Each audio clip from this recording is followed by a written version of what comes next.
আলাইকুম, আমি Miraj Cox traveller. তো এখন চলে আসছি কক্সবাজার একটি কলাতলিতে মেরিন ড্রাইভ রোডে যে মিয়ামি হোটেল, সেটা আজকে উদ্বোধন হবে। তো আমি কক্সল.com পক্ষ থেকে এখানে চলে আসছি, তাদের হোটেল ভিজিটে আমাদেরকে দাওয়াত করা হয়েছে।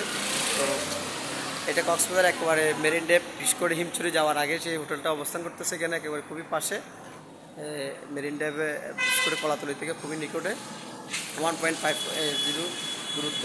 তো এই হোটেলটা খুবই সুন্দর, অসাধারণ একটি পরিবেশ এবং প্রাইম লোকেশন এবং সুইমিং পুল সংক্রান্ত একটি অত্যাধুনিক একটি হোটেল, কক্সবাজারের মিয়ামি হোটেল। তো এই হোটেলের যে লবি, আপনারা লবি দেখতেছেন এবং আমি আপনাদেরকে কিছু রুম এবং সুইমিং পুল পরে ভিডিও করে দেখাবো। তো এখন আমরা লবিতে আছি। লবির যে ফিচারটা খুবই সুন্দর হয়েছে, এখানে অনেক ভাইবেরা যারা অথবা অনেকে ওরা খাবার করছে, বিশেষ করে দেখার জন্য অনেকে আসছে এখানে। বিশেষ করে বিভিন্ন যারা হোটেল ডিপার্টমেন্টের সাথে যুক্ত অনেকে দাওয়াত করা হয়েছে, তারা সবাই আসছে এসে Miami hotel and resort Cox's Bazar.